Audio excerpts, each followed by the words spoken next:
ज्या दिवशी सावनी कर्जतला गेली त्या दिवशी तुमच्या घरापासून ते अगदी कर्जत पर्यंत एक मुलगा तिला फॉलो करत होता. त्याला ताब्यात घेतलंय आम्ही. कोण होता तो? जेरम डिकोस्टा. त्या वैभवी मिरजकरला घेऊन ये.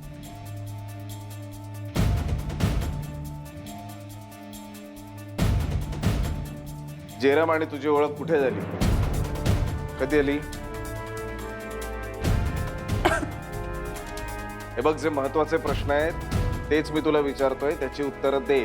त्याच्यावर पुढच्या सगळ्या गोष्टी ठरणार आहेत. सांग, ओळख कुठे झाली तुमची? ऑफिस हा? च्या आधीपासून.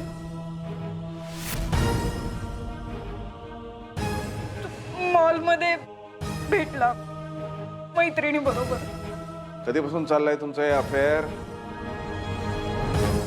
5 महिने? वर्ष. बापाला काय 5 महिने सांगितलं होतं का? तुम्ही जरा तिकडे जाऊन बसा. चला उठा पटकन. पुढे. आमचं आता काही नाहीये. मी काही दिवसांपूर्वी ब्रेकअप केलाय त्याच्याबरोबर. तो मला सारखं फोन करतो, भेटायचं म्हणतोय, पण मी त्याला नाही म्हणाले होते भेटायला. सावनी जेव्हा बाहेर निघाली होती त्यावेळी तू तिला काही दिलं होतंस का? तुझं जॅकेट किंवा काही? हो, ती पुण्याला जात होती ना, तिकडे थंडी असते, मग सगळे म्हणत होते गरम कपडे घेऊन जा म्हणून, मग मी तिला जॅकेट दिलं होतं. बरं. मला ते जॅकेट जेरमने गिफ्ट केलं होतं. ए जमदाडे, हे जे काय बाजूला लग्नाचं चालू आहे ना, तो आवाज बंद करायला सांग. मायला हंडी लग्न करायचं ना, आपण सहन करायचं. जमदाडे सांग, शेजारी पोलीस स्टेशन आहे म्हणाव. हा, आता मला सांग, सावनी आणि तुझे काका जेव्हा पुण्याला गेले तेव्हा तुझ्या बॉयफ्रेंडनी, नाही काय, एक्स बॉयफ्रेंडनी तुझ्याशी कॉन्टॅक्ट करायचा प्रयत्न केला होता का? नाही. मग का नाही केला असा प्रश्न नाही पडला का तुला? मला त्याने कॉन्टॅक्ट करायला नकोच होतं. बरं. म्हणजे मला एकदा असं वाटलं होतं, पण मी जर का स्वतःहून चौकशी केली असती ना, परत सगळं सुरू झालं असतं. म्हणून मी काही विचारलं नाही. मी विश्वास ठेवू काय सगळ्यावर वैभवी? हो सर. तुझ्या बॉयफ्रेंडनी तुला काहीच सांगितलं नाहीये? कशाबद्दल?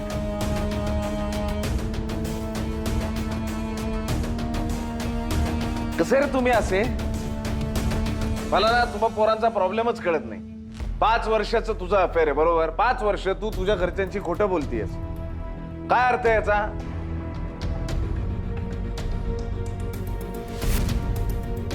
आणि हा, ती का खोटं बोलते ना, कारणीभूत तुम्ही आहात बरं का? काय बॉयफ्रेंडचं नाव तुझ्या? काय जेकब? काय? जेरम डिकोस्टा. जेरम डिकोस्टा. काय हे नाव ऐकल्यावर तुम्ही घरी धुमाकूळ घालाल अशी भीती वाटली असणार तिला, म्हणून तिने तोंड उघडलं नाही तुमच्या समोर.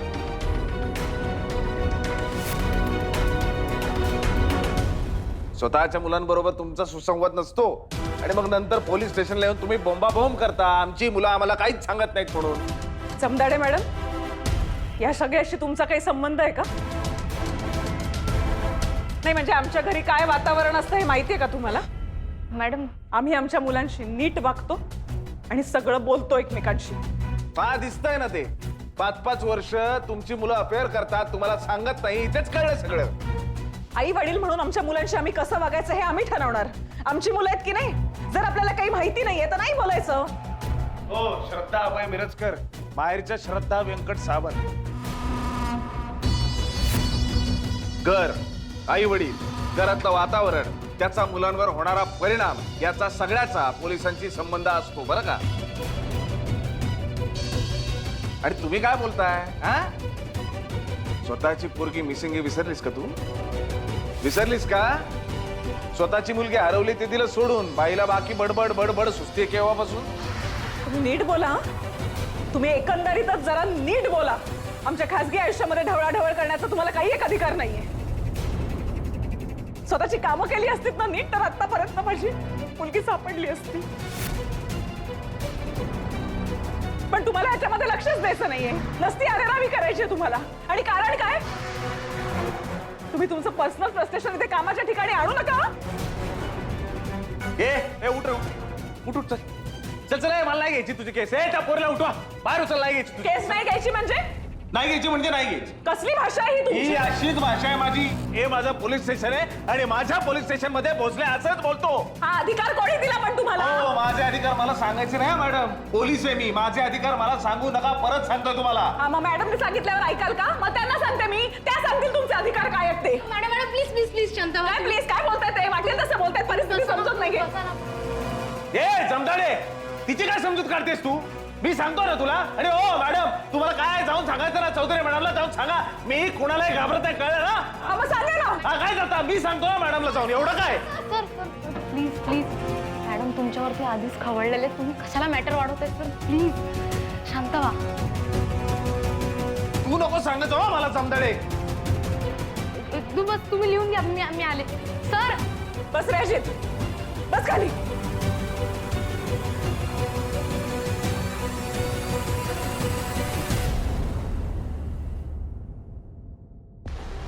सर पाणी.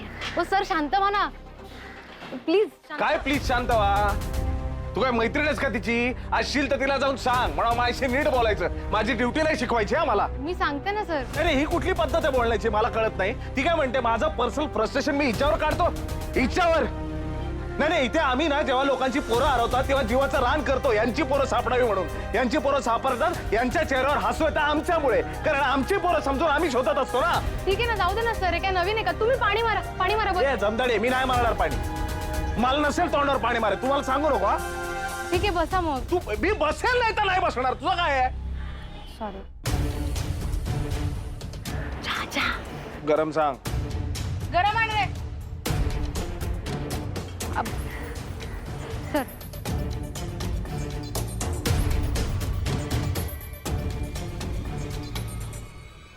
सर मी काय म्हणते, सावनी मिरजकर गायब होण्यामागे त्या जेरमचा हात असेल का? नाही वाटत मला. कारण बघ आता मी त्या वैभवी आणि जेरम दोघांची बोललो. त्या दोघांची स्टेटमेंट सेम आहे. त्यामुळे मला नाही वाटत जेरम यात इन्व्हॉल्व आहे. सर मग त्याची चौकशी थांबायची. रडारमधून कोणी सुटलेलं नाही अजूनही. पण म्हणजे हा जेरम तर डेड एंड झाला ना. नाही जमदाडे, जेरम हा भुयारी मार्ग आहे तिथपर्यंत पोहोचण्याचा. म्हणजे जेरम वैभवीला शोधत शोधत तिथपर्यंत गेला जिथे त्याला सावनी भेटली. म्हणजे सावनी त्या लोकेशनला होती. जेरम सावनीला भेटला म्हणजे जेरमकडे आता काय आहे? लोकेशन. तिथलं कर्जतचं लोकेशन. म्हणजे आता आपण काय करायला पाहिजे? सर आपण त्याला कर्जतला घेऊन जाऊ. कसं घेऊन जाऊया? आपल्या गाडीत टाकून नेऊ ना. विषय संपला. सर चहा. तुम्हीच घ्या प्रमोदराव. चला जमदाडे. मांजर आडवी येणार, मांजर आडवी येणार. चोरून ऐकत होतो तुम्ही सगळं. पाहिलं मी. बरं नाही. सॉरी मी सॉरीच म्हणायला आली आहे तुम्हाला. हो म्हणजे पर्सनल गोष्टींना हात घालून तुम्ही तुमची पायरी सोडलीत म्हणून मी पण माझी पायरी सोडणं योग्य नाही ना. सॉरी म्हणताना पण ही बाई पायऱ्या दाखवते जमदाडे. ऐका ना, ही माझी केस सोडली तर माझा आणि तुमचा काही संबंध नाही. माझी एवढीच इच्छा आहे की माझ्या मुलीला तुम्ही लवकरात लवकर शोधावं. एकदा ती घरी आली की आयुष्यात कधीही तुम्हाला भेटायला लागू नये अशीच इच्छा आहे माझी. आम्हाला पण हाऊस नाही. तुम्ही अडचणीत होतात म्हणून तुम्ही आला तिथे. आम्ही तुम्हाला मदतच करत होतो. आणि प्लीज आम्हाला आमची ड्युटी शिकवू नका बरं का. नाही चुकलं माझं. तुम्ही तुमची ड्युटी व्यवस्थितच पार पाडत असाल. म्हणजे तुम्ही रोज तेच करत असता. पण आमची बाजू समजून घ्या ना. आमच्यासाठी हे सगळं खूप नवीन आहे, भीतीदायक आहे. तुम्ही जेवढ्या तटस्थपणे या सगळ्याकडे बघू शकतात तसं नाही बघू शकत आम्ही. आमच्या भावना गुंतलेल्या असतात यात. त्यामुळे छोट्या छोट्या गोष्टी लागतात आम्हाला. हो मॅडम आम्ही समजू शकतो. थँक्यू. हा सामना तुम्ही वर्सेस आम्ही असा नाहीये मॅडम. म्हणजे निदान आम्ही तरी असं समजत नाही. पुन्हा एकदा सॉरी. सर मी स्टेटमेंटवरती वैभवीची सही घेऊन येतो. ऐका ना, मी आता ऐकलं म्हणजे ऐकायचं नव्हतं मला, माझ्या कानावर आलं. तुम्ही जेरमला घेऊन कर्जतला जाताय ना? मला पण घेऊन चला. मॅडम नाही नेऊ शकत तुम्हाला, तुम्ही आत बसा, काही कळलं तर कळवतो आम्ही तुम्हाला. हा? ठीक आहे, मग मी मागणं टॅक्सीने येते. तुम्ही का डोकं चालवता हो? अहो तुम्हाला कळत कसं नाहीये? माझी मुलगी शेवटची कुठे होती हे मला कळायला हवं ना. समजून घ्या ना मला. ठीक आहे मॅडम, तुम्ही या आमच्यासोबत. थँक्यू. काय सिनियर रिस्पेक्ट वगैरे काय नाहीच का? जर मी तिला सांगतोय नाही यायचंय तर तू काय सांगते या. जमदाडे टूर्स अँड ट्रॅव्हल्स असा बोर्ड दिसतोय गाडीवर. हा, सरकारी गाडी आहे, कळलं ना? अहो सर, तुम्हाला माहिती ना ती बाई कशी येते. तिला माहिती आपण कर्जतला चाललोय. ती 100 वेळा फोन करून विचारत बसेल काय झालं काय झालं. ते तिला अपडेट देत बसायचंय का? त्याच्यापेक्षा तिला घेऊन जाऊ सोबत. आणि तुम्ही प्लीज शांत राहा. कशाला मॅटर वाढवताय? चौधरी मॅडम काय बोलले आहेत लक्षात आहे ना तुमच्या? त्या चौधरी मॅडम मला परत ऐकवायचं नाही, त्यांचं नाव नाही ऐकवायचं मला. हा, दरवेळी मी ऐकत असतो. तू एक काम कर ना, त्या चौधरी मॅडमच्या गाडीवर ड्रायव्हर म्हणून लागून फिरवत बस लोकांना. मला काय घेणं देणं नाही. चला बसा. निघूयात. मॅडम काचा उघड्या राहतील, मला एसीचा जरा त्रास होतो.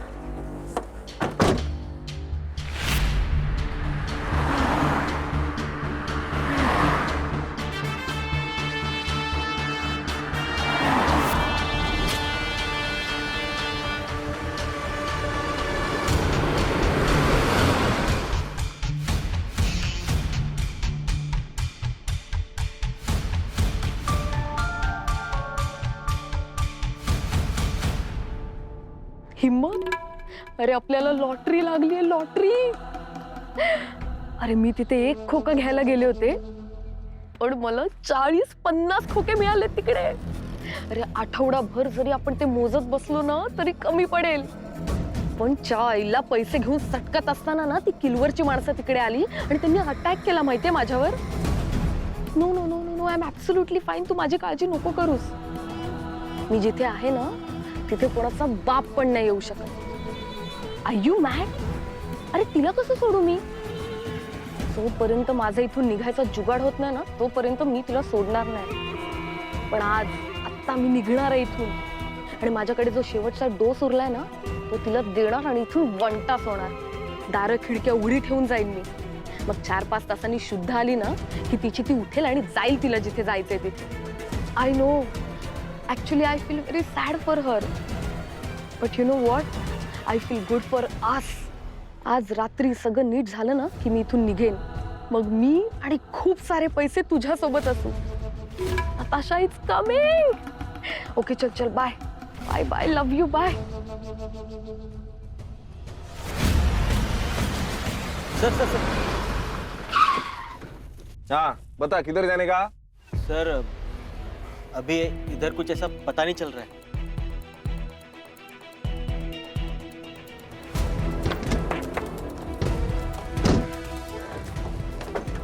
उतर. याद कैसे नहीं आ रहा तेरे को? काय को लेके आया? हाँ? एवढ्या लांब घेऊन येतो आणि म्हणतो पता नहीं चल रहा. सावनीच्या मागे आला होता की नाही तू? आया था सर, आया था. हाँ. और मैं रात में आया था. अभी सब अलग दिख रहा है. मैंने सिर्फ उसका गाड़ी फॉलो किया था, तभी मेरे को रास्ता पता नहीं चल रहा था. असं आहे का? तेरे को जो भी पता है ना जल्दी जल्दी बता. चल. मैडम कुछ नहीं दिख रहा था, एकदम सुनसान रास्ता था. मैंने तो ये भी सोचा कि वैभवी इतनी रात को मतलब ऐसी जगह पे काहे को जा रही है. कोंबडा कर, चल कोंबडा कर. आता ऐक, असं डोळ्यासमोर आण. इथं काळोख आहे, अंधार आहे सगळा. हा, आता नीट आठव आणि मला सांग.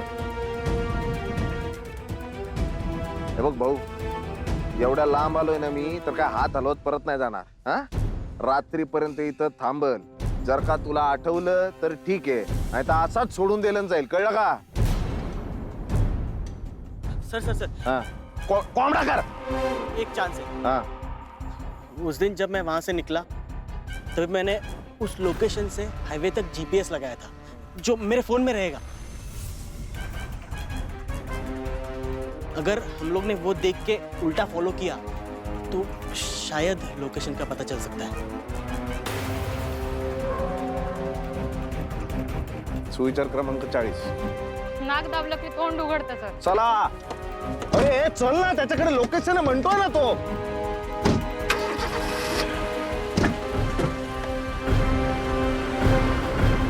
15 लाख आणि जितके दिवस पैसे वापरले त्याचं व्याज पण ठेवलं.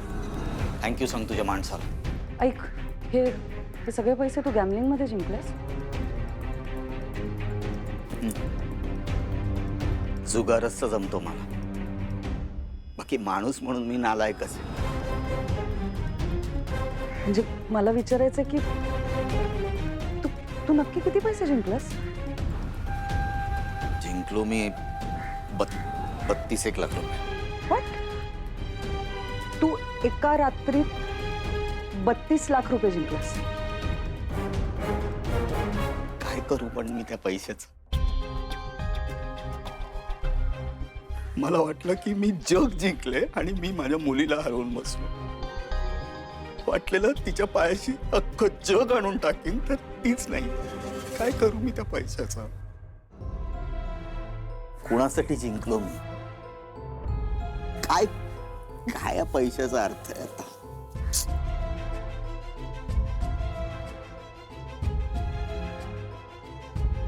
रडू नकोस. हे बघ, जे झालंय ते बदलणार नाहीये की नाही. हं? आणि साऊला शोधण्याचे प्रयत्न सुरू आहेत ना अजून. अजून नाही. मी चारू, जोपर्यंत मी जिवंत आहे ना तोपर्यंत मी साऊला शोधणार आणि माझी साऊ सापडणार. तो सापडणार आहे, सापडणारच आहे. पण आता ह्या क्षणाला थोडा प्रॅक्टिकली विचार करणं गरजेचं आहे ना. बरं मला सांग, ते उरलेले पैसे कुठे ठेवलेस तू? ते ठेवलेत घरात. नीट ठेव. माझ्या आयुष्यात चारू नीट असं काहीच होत नाही. ना पैसे ना माणसं, काहीच नीट नाही. पैसे ठेवले होते मी माझ्या कपाटात, माझ्या वडिलांना सापडले. मग प्रश्नांचा भडीमार झाला. मी काही कारण सांगितले. घरच्यांना माहितीच नाही मी जुगार खेळायला गेलेलो आणि वाटेत साऊला सोडून आलो.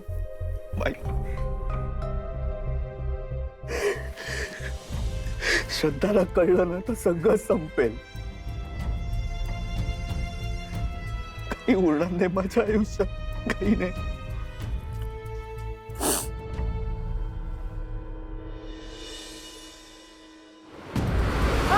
ये वो बंगला, यही है. जमदाडे लोकेशन. सर हेच आहे.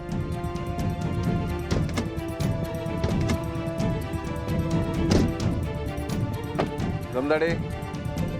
सर मैं बाइक लेके ना इधर इधर खड़ा था और वो सामने की गाड़ी ना यहाँ पर आगे खड़ी थी और यहाँ पर बहुत सारी गाड़ियाँ खड़ी थी और वो 2 बॉडीगार्ड्स ना वो इस झाड़ के इधर खड़े थे. आम्ही सुद्धा याच बंगल्यात आलो होतो, म्हणजे तिथून आलो आम्ही, पण हाच होता बंगला आणि सिक्युरिटीची माणसं होती इथे. क्रमांक 54. करून करून भागला आणि देवपूजेला लागला. नाही नाही, सो चुहे खाके बिल्ली. दोन्हीचा अर्थ एकच आहे. या झिलेला असं वाटतं आपण हिंदी सिनेमे पाहत नाही. कोणता सर? सत्संग. पावभाजी सत्संग. झेलेने आपल्याला बनवला. दादा, तुम्ही परत आले मॅडम? ज्यावेळी त्यांच्याबरोबर आम्ही पण आलो. तुम्ही आहेत का साहेब? आहेत. हा साहेब.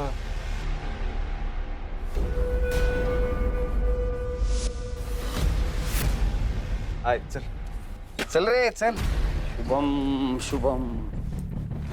अरे या साहेब या. नमस्कार. नमस्कार. अरे ताई पण आल्या.